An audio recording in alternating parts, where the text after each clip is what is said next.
Magbigay kayo ng example ng pagmamahal sa bayan.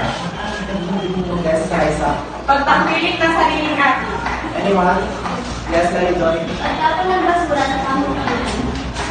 Yes, Hindi. Pagsisimba sa'yo. Yes. Paggalang sa pagkakot.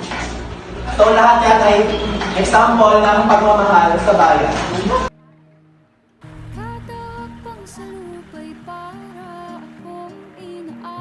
Araw ba ngayon? Ay, linggo pala ngayon para magsimba. Ay, oo nga pala. Bilang isang Kristiyano, dito natin maipapakita ang pagmamahal sa ating Diyos at gayon din bilang isang mamamayang Pilipino. Sa pamamagitan nito, maipapakita natin ang pagpapahalaga sa ating bansa at sa ating pagka-Pilipino. Ngayong mag-aaral, kailangan natin magsimba. Tama dahil ito ay isang gawain ng isang kabataan. Halina kayo sa bayan ng Biblia. Ang ating pangunahing produkto sa ating bayan ay palay.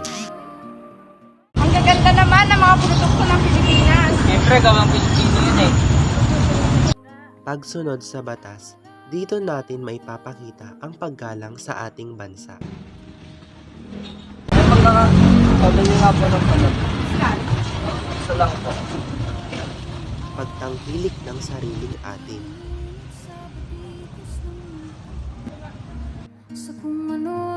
Wait lang, sobra yung bayad niyo. Ang pagiging totoo, ang paggalang sa nakakatanda, pagmamahal sa paaralan, at paggalang sa ating bansa.